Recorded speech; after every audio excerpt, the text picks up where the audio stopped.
تم تعديل الخطة لأنه حدثت ظروف استثنائية، وهاي الظروف ما كانوا إنه حاسبين لها حساب أو يمكن يلعبون بعقل الناس. إذا تلاحظوا امبارح اللي صار شيء غريب عجيب، مجتبى والأزرق والأشقر ثلاثتهم يطلعوا يخطبوا خطبة بنفس اليوم. لكن اللي ما انتبه إنه لما يطلع النتن مو هو يطلع ذكاء اصطناعي، فهون مشكلة ومشكلة كبيرة. خصوصا لما يقول لكم إنه كان المفروض يكون هذا الخميس لكن يطلع المخلص تبعهم، لكن ليس هذا الخميس. تمام، يعني كان عندهم هاي الخطة انه يصير هذا الخميس. الاشقر قال انه سوف نضربهم ضربة هذا اليوم. تمام، يقصد امبارح او على اليوم الفجر. اوكي، مجتبى طلع وهو مو موجود، فصارت امبارح ظروف استثنائية. اوكي، فنرجع نقول انه هاي الخطة هي اللي قاعدة تمشي. الموضوع ليس تنجيم، علم بالغيب، مدري ايش كذا. ومع ذلك يمكن انه يلعبون بالعقل، لانه صورة الانكونوميست اذا تشوفوها وتفتحوها اللي هي عن 2026 شو راح يسوون فيها، اوكي، تلاحظون في كثير امور منها اللعب بالعقل. الازرق مختفي، ما حد يعرف وين. اوكي، من الممكن ان يكون نايم. اوكي، وطبعا هذا الشيء الخطة ما راح تكون فقط على الازرق، لأنه هي بدأت في المرشد. تمام، وتبدأ في الأزرق وتبدأ في الأشقر وتبدأ في تبع روسيا وتبع الصين. هذول الخمسة يتهيئون للظروف الجاية. هاي الخطة خطة كبيرة وعظيمة ولازم انتم تنتبهوا لها. بس بالمجمل بما انه انتم اليوم ما لكم دخل بهذه الامور، الخطة عم تتبدل.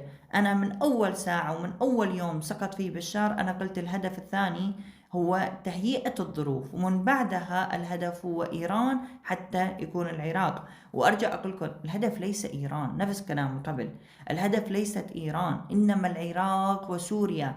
العراق وسوريا، وخصوصا سوريا. المرحلة اللي راح تيجي هو العراق. تمام، لما كنت اقول لكم باللايف تضحكون علي تقولوا العراق ايش بيه زربان، هيك تقولوا.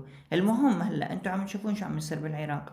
راح تجي فتنة جدا عظيمة وكبيرة في سوريا، وانتبهوا على القنوات التلفزيون، هي راح تأجج الفتنة. تمام، وهذا كله باتفاق وكله عم يصير حسب الخطة.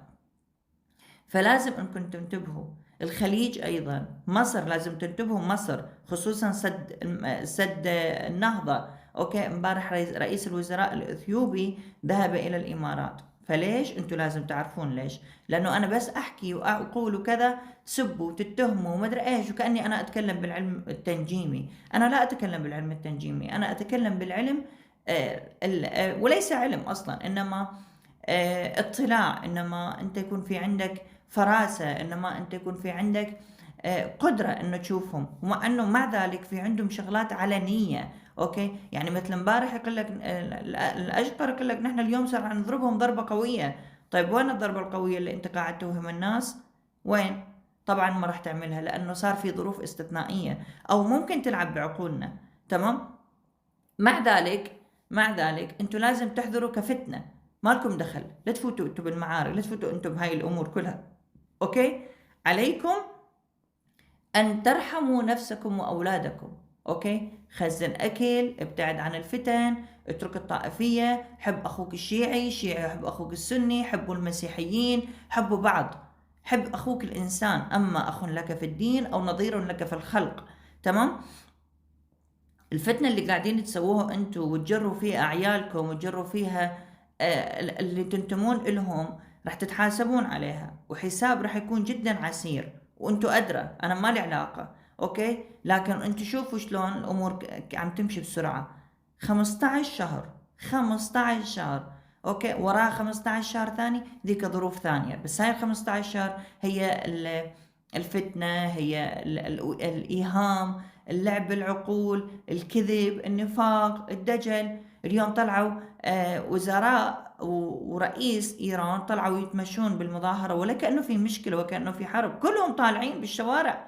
ونفس الوقت وزير الدفاع الأمريكي يقول لك إنه ما في أهداف، كلهم متخبايين تحت الأرض. طب أنت شلون تقول هذا الشيء وهم طالعين كلهم برا؟ فعلى منو قاعدين تلعبون تضحكون؟ إلا تضحكون على ذول الناس المساكين.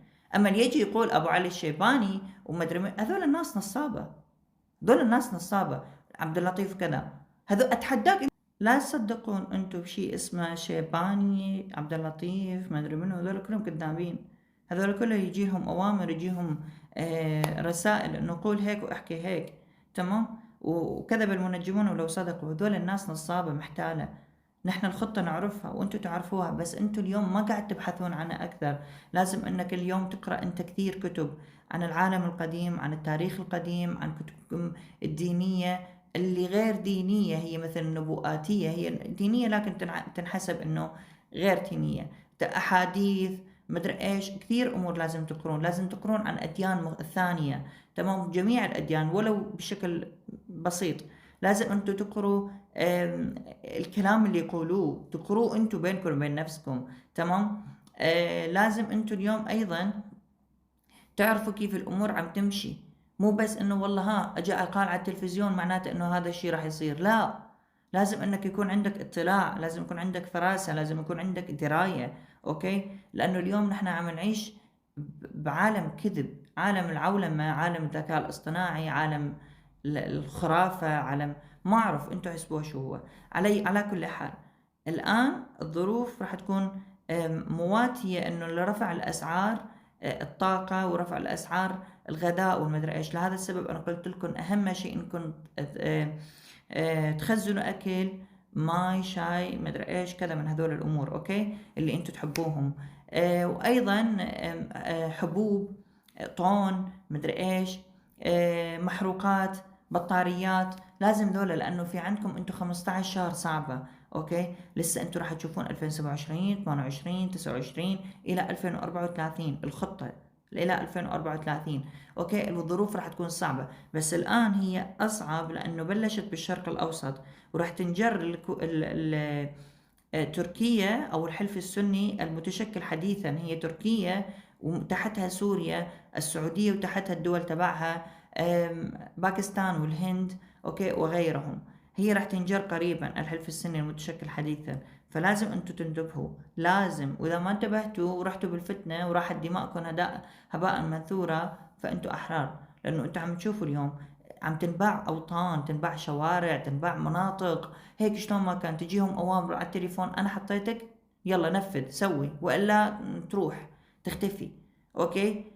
فلازم انكم تعرفوا حبايبنا العراقيين، عمري انتم الله يسعدكم، انتبهوا، انتبهوا كثير منيح. السوريين ايضا تنتبهوا كثير منيح، لانه قاعدين يلعبون عليكم. تمام. انا بالنسبة الي عندي استعداد اشرح لك الخطة من قبل 1000 سنة. اوكي. لانه ترامب لما سقط بشار نفس اليوم، هو طبعا تابع لهم، بس هي كانت الظروف لازم تكون هيك مثل المسرحية. يقول نفس اليوم الذي فعله أردوغان كانوا ينتظرون منذ آلاف السنين. تمام. فهذا الشيء هو مو مسخرة. آلاف السنين أنتم تعرفوهم ما هي منظمة. أوكي. يريدون أن الحياة تستمر. أنت ما راح تسمع هذا الكلام عند أي إنسان، لأنه هن قاعدين يحللون سياسيا، والموضوع ما له علاقة بالسياسة، كله كذب. تمام. آلاف السنين ول1000 سنة قادمة. اوكي. حتى حكاها وزير الدفاع علني قبل كم يوم، راح يغيرون الظروف ال1000 سنة قادمة. يريدون يطلعون المخلص تبعهم، اللي انا صار لي شهور عم لكم، او شو شهور، انا من 1000 من 15 اقول انه غايتهم هم المخلص تبعهم، ويطلعون شوف المخلص تبعهم ما يطلع اذا ما يطلع مال الاسلام.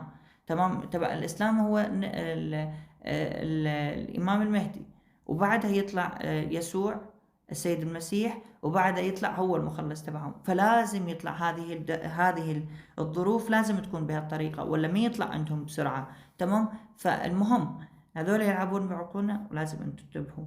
نشوف بكرة شو يصير.